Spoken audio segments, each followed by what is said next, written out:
नमस्ते फ्रेंड्स। मैं आप लोगों का एस्ट्रोलॉजर फ्रेंड करण। और आज हम लोग बात करने जा रहे हैं इंडिया और पाकिस्तान के बारे में।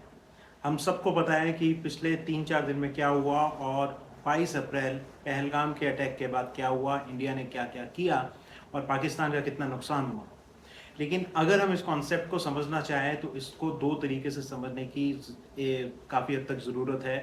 पहला पॉइंट ऑफ व्यू बनता है कि इंडिया का हॉरोस्कोप देखा जाए और पाकिस्तान का हॉरोस्कोप देखा जाए, फिर हमारे प्रधानमंत्री मोदी जी का हॉरोस्कोप देखा जाए और फिर देखा जाए कि हम लोग टोटलिटी में कहाँ पे बैठते हैं और कितना हम लोग डोमिनेट कर रहे हैं।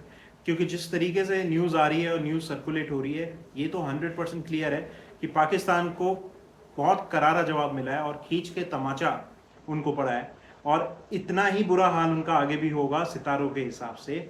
अभी एट प्रेजेंट अगर मैं बात करना चाहूँ तो पाकिस्तान का गोल्डन पीरियड चल रहा है। आपको सुन के हैरानी होगी कि ये गोल्डन पीरियड कैसे, इससे बुरा समय अभी पाकिस्तान का आना बाकी है। ये तो गोल्डन पीरियड में है और इस समय अगर इनका ये हाल हो सकता है तो सोचो आने वाले समय में पाकिस्तान का क्या हाल होगा, पाकिस्तान का जो भी साथ देगा उसका क्या हाल होगा। इस सारे सिनेरियो को समझने के लिए एक सिंपल सा कॉन्सेप्ट में लेके आया हूँ जिसके बारे में बात कर रहा हूँ।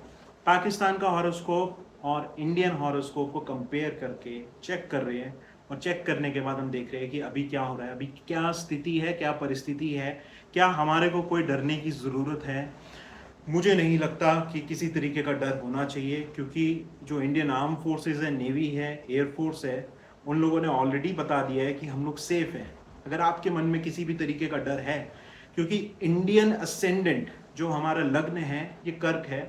कर्क असेंडेंट जब भी होता है तो इंसान की जो फीलिंग्स होती है वो काफ़ी हद तक एक्टिवेट हो जाती है और फीलिंग्स एक्टिवेट होने पे इंसान के अंदर सिंपथी, एम्पथी, ये सारी चीज़ें आती है। पाकिस्तान का जो असेंडेंट है वो जेमिनाई है और जेमिनाई असेंडेंट की जो एक साइन होता है वो होता है ड्यूअलिटी। पाकिस्तान कभी भी अगर आप देखें तो एक भी स्टैंड पे पाकिस्तान नहीं टिक पाता, क्योंकि जो जेमिनाई साइन है वो डुअल साइन है। असेंडेंट जो है वो एक पर्सनैलिटी ट्रेट होता है और पाकिस्तान का ट्रेड भी अगर आप देखेंगे तो कभी मंडे कुछ बोलते हैं, नेक्स्ट वीक वो कुछ बोलते हैं। पाकिस्तान के ऊपर भरोसा नहीं किया जा सकता और ये पाकिस्तान ने 1947 से हमें बार बार सिखा दिया और बता दिया और अब तक तो वर्ल्ड भी, पूरा वर्ल्ड भी पाकिस्तान के बारे में सब कुछ जान गया।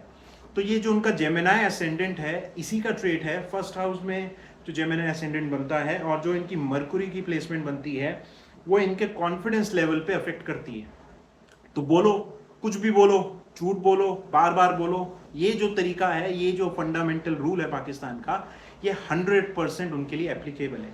अब पाकिस्तान की कूटनीति क्या है? मेरे हिसाब से तो कुछ नहीं है, क्योंकि पाकिस्तान के अंदर कोई नीति ही नहीं है तो कूटनीति क्या होगी, कोई डिप्लोमेटिक वेलफेयर क्या होगा, कोई पॉलिसी क्या होगी, कोई स्ट्रक्चर क्या होगा। तो पाकिस्तान से कोई भी डरने की ज़रूरत नहीं है। अभी जिस तरीके से मैंने कहा उनका गोल्डन पीरियड चल रहा है, इससे मेरा मतलब ये है कि इस समय मंगल जो मार्स है वो हम सब के लिए इस समय कर्क में है और नीच का होकर बैठा हुआ, डिबेलेटेड कैंसर साइन में हो जाता है। पाकिस्तान के पॉइंट ऑफ व्यू से अगर देखा जाए ना, इंडिया अभी भी सॉफ्ट है। इंडिया ने अभी भी ऐसा कुछ नहीं किया जिसकी वजह से पाकिस्तान को डर लगे। हाँ, हालत तो बुरी है, जो उन्होंने पाकिस्तान ने किया हमारे साथ उससे उनकी हालत बुरी है। कर्क से सिंह में आने वाला है मंगल, वहां पे आके जो मंगल है योग कारक बन जाता है। योग कारक मंगल और खतरनाक हो जाएगा पूरे वर्ल्ड को। ये 2025 मेरे, अगर आप एक वीडियो सुनेंगे 2024 में जिसमें मैंने क्लियरली बोला था कि कहीं ना कहीं 2025 इंडिया का साल है और इंडिया प्रूफ करेगा, भारत प्रूफ करेगा कि वो क्या है और किस तरीके से वो अपने आप को ग्रो कर रहा है। ये आई थिंक पूरे वर्ल्ड ने कल देख लिया, पूरे वर्ल्ड ने देख लिया। और डिप्लोमेटिक फॉर्मेट में भी जितना वेस्टर्न मीडिया है वो एक प्रोपोगेंडा क्रिएट करता है, आप सबको पता है किस तरीके से वो इंडिया की इमेज को दिखाता है। वेस्टर्न कंट्रीज मान के चलो कभी नहीं चाहता कि हम लोग ग्रो करें, क्योंकि वो नहीं चाहता कि हम अनदर चाइना बने। जब हम लोग अनदर चाइना ना बने, उनका यही रहता है कि किसी तरीके से एक दूसरे को लड़वाते रहो। तो F-16 देना भी पाकिस्तान को एक हमारे अगेंस्ट ही जाता है, किसी तरीके से अगेंस्ट जाते हैं। और एक तरफ से वो लोग चाहते हैं कि हम चाइना का ऑल्टरनेटिव बने, क्योंकि ट्रेड वॉर चल रही है और ट्रेड वॉर में अमेरिका इस समय चाहता है इंडिया का फ्रेंडली कनेक्ट हो। लेकिन साथ में अमेरिका डिप्लोमेटिक वे से ये भी चाहता है कि अमेरिका और ईरान दोनों के बीच में अभी इस समय न्यूक्लियर वॉर होने के चांसेस बने हुए हैं। जिस तरीके से बातचीत चल रही है, अमेरिका चाहता है कि ईरान अपने न्यूक्लियर वेपन्स को ख़त्म करे और पाकिस्तान और ईरान के अंदर फ्रेंडली कनेक्ट बना हुआ है। अब ये कब तक बना रहेगा, क्योंकि पाकिस्तान का तो कोई भरोसा हो ही नहीं सकता। पाकिस्तान, अमेरिका ने जिस समय पाकिस्तान को फंड किया, पाकिस्तान ही धोखा दे देगा ईरान को। और पाकिस्तान चाहिए अमेरिका को, क्योंकि उनको अफगानिस्तान भी चाहिए, उनको ईरान भी चाहिए, उनको बाकी जितनी अरब कंट्रीज है उसका रास्ता चाहिए। तो वो जो कॉरिडोर बनता है वो उनके लिए रिक्वायरमेंट है। तो अगर आप लोग ट्रस्ट करते हो अमेरिका पे कि हाँ वो हमारा एलाय बन के हमारे लिए, हमारे वेलफेयर के लिए कुछ सोचे, तो मुझे लगता है ये चीज़ सही नहीं है। हाँ, लेकिन अमेरिका की ये स्थिति ऐसी है कि वो हमें इग्नोर नहीं कर सकता, हमारे कहने पे वो कुछ करेगा नहीं। इसी तरीके के हमारे कुछ हालात बनते जा रहे हैं, और ऐसा ही कुछ दिखता भी है सितारों के फॉर्मेट से कि इस समय इंडियन एक जिस तरीके से फॉर्मेट बना हुआ है, टोटली इंडियन हॉरोस्कोप जो बनता है, उसमें जब भी वॉर हो जाए तो हाउस नंबर 6 देखा जाता है, हाउस नंबर 8 देखा जाता है, हाउस नंबर 12 देखा जाता है। अगर दो लोगों के बीच में भी लड़ाई हो रही है तब भी हम ये 3 हाउसेस को देखना चाहते हैं, और हम लोग ये जानना चाहते हैं कि ये 3 हाउसेस में कैसे प्लैनेट्स है, क्या स्ट्रक्चर है। इंडिया का जो 6th हाउस बनता है और जो इंडिया का 12th हाउस बनता है वो बहुत स्ट्रांग बन रहा है इस समय, जो गोचर ट्रांजिट्स होते हैं, और गोचर ट्रांजिट ही डिसाइड करता है कि इस समय हम लोग कितने स्ट्रांग हैं और कितने वीक हैं। और जो मैं आपको एक चीज़ बता रहा हूँ, क्योंकि दोनों कंट्रीज़ का जिस तरीके से फॉर्मेटिंग बन रही है और जो प्लैनेट्स बन रहे हैं, खासतौर पे पाकिस्तान के लिए, पाकिस्तान का प्रेजेंट, आज का प्रेजेंट और पाकिस्तान का जो माइंडसेट है, जिस तरीके से पाकिस्तान का टोटल डिप्लोमेटिक माइंडसेट बना हुआ है, ये बहुत नेगेटिव है। और ये जो इनका असेंडेंट मैं बोल रहा था, ये असेंडेंट नहीं है, माफ़ करें, ये मून साइन है, तो मैं गलती से असेंडेंट बोल दिया, मून साइन के बारे में बात कर रहा था। पाकिस्तान का मून साइन जेमिनी है, तभी वो इस तरीके से डिप्लोमेटिक वे में कंफ्यूज ही रहते हैं, उनकी कोई डिप्लोमेसी नहीं है।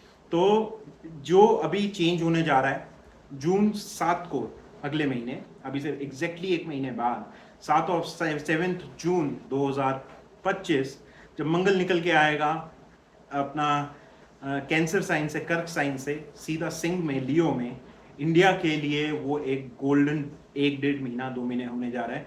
अगर ये वॉर वहाँ तक चली तो आप ये मान के चलो कि पाकिस्तान का नामो निशान ख़त्म हो जाएगा, पाकिस्तान का सर्वाइवल ख़त्म हो जाएगा, पाकिस्तान की एग्जिस्टेंस ख़त्म हो जाएगी। तो पाकिस्तान के हित में है कि इस चीज़ को जितना जल्दी ख़त्म करना चाहे करे। अब कई लोगों के मेरे पास कल कॉल्स आए, कई लोगों के मैसेजेस आए पता करने के लिए वॉर का क्या सीन है। मैंने अपने पुराने वीडियोस में भी क्लियरली बोला है कि 2025 एक एग्रेसिव ईयर है, और 2025 मंगल का ईयर है। जब भी मंगल का ईयर आएगा तो कहीं ना कहीं वर्ल्ड के अंदर डिस्टेबलाइज सिनेरियोज बनते ही बनते हैं, और वही हो रहा है। और इस समय जिस तरीके से वर्ल्ड चल रहा है, मेरे हिसाब से ग्लोबल पावर्स का चेंज हो रहा है। थोड़ा सा मैं अपना पर्सनल ओपिनियन भी बता रहा हूँ, एस्ट्रोलॉजिकल ओपिनियन भी बता रहा हूँ, क्योंकि मुंडेन एस्ट्रोलॉजी इस तरीके से अगर कोई भी सटीक बोले आपको, कोई भी इंसान अगर बोले कि यस ऐसा ही हो रहा है, तो वो चीज़ पॉसिबल नहीं है, क्योंकि एकदम आप नहीं बता सकते, कोई भी इंसान सटीक जो भी है प्रिडिक्ट नहीं कर सकता मुंडेन में। तो जो सिनेरियोज बन रहे हैं हम उस पर चल रहे हैं। पर्टिकुलर सिनेरियो में इंडिया के नेक्स्ट 10 ईयर्स बहुत स्ट्रांग दिखते हैं। ये मैं रिपीट कर रहा हूँ अपनी बात को, 2024 में भी मैंने बोली ये बात, और अभी भी मैं सेम चीज़ बोल रहा हूँ। क्या इंडिया रिलाय कर सकता है अमेरिका पे? इंडिया रिलाय नहीं कर सकता। लेकिन क्या अमेरिका इंडिया के साथ वही करेगा जो पहले करता रहा, 2000 से पहले किया, 71 में किया? बिल्कुल नहीं। अमेरिका को इस समय नीड है इंडिया की चाइना से compete करने के लिए। सारा ट्रेड वॉर हमारे फेवर में आता है, और कहीं ना कहीं आप ये भी देखोगे कि जून के आसपास, जून से लेके अक्टूबर के आसपास, जो इंडिया भी है डील कर लेगा अमेरिका के साथ ट्रेड वॉर की, और ट्रेड वॉर खत्म हो जाएगा, टैरिफ जो है इंडिया के सेटल हो जाएंगे, और जो ट्रेड डील है मोस्ट लाइकली आ जाएगा, क्योंकि इंडिया का 4th हाउस एक्टिवेट हो रहा है, और 4th हाउस एक्टिवेट होने से कहीं ना कहीं ग्रोथ जो होती है किसी तरीके से बिल्डअप होता है, एसेट बढ़ते हैं, और एक पॉसिबिलिटीज ऑफ बेटर सिनेरियोज वो बनते हैं। तो इंडिया के लिए डेफिनेटली एक पॉजिटिव साइन है और पॉजिटिविटी दिखती है। साथ में इंडिया का जो वीनस है वो बहुत एक्टिव होने जा रहा है, और जब भी वीनस एक्टिवेट होता है तब ग्रोथ बढ़ती है। तो इंडिया का नुकसान नहीं होने जा रहा, इंडिया का बेनिफिट होने जा रहा है इस वॉर से, और एक वर्ल्ड को भी पता लगे कि हम लोग किस लेवल पे, किस तरीके से दुनिया में इस समय अपनी प्लेसमेंट बना रहे हैं। आई थिंक ये वॉर एक टूल है एक वर्ल्ड के लिए आज की डेट में, जो जान जाएगा कि इंडिया कितना कैपेबल है। और मुझे ऐसा लगता है कि ये गेम चेंजर वॉर है। रही बात हमारे प्रधानमंत्री मोदी साहब की, उनकी जो प्लेसमेंट चल रही है, के ऊपर भी मंगल ही चल रहा है, और मंगल उनका जो मून साइन है उसका लॉर्ड है, और स्कॉर्पियन उनका वो बनता है मून साइन। उनका हॉरोस्कोप इस समय इतना स्ट्रांग है कि वो जो कर रहे हैं, गलती भी करेंगे, अगर आप नोट डाउन करो, गलती भी करेंगे तब भी वो हमारे फेवर में रहेगा। तो गलती तो नहीं करते, लेकिन बाय चांस अगर उनसे कुछ गलती भी हो, वो भी हमारे फेवर में रहेगी। तो मैं यही बोलना चाहूँगा, आराम से आप लोग सब रेस्ट करो, क्योंकि हमारे फोर्सेस, हमारे आर्म फोर्सेस हमें प्रोटेक्ट करने के लिए बैठे हैं। हमारे इतने अच्छे प्रधानमंत्री हमारे को प्रोटेक्ट कर रहे हैं, और इंडिया की फतेह ही फतेह होने वाली है, जीत ही जीत है। और जय हिंद, वंदे मातरम, जय भारत, नमस्ते।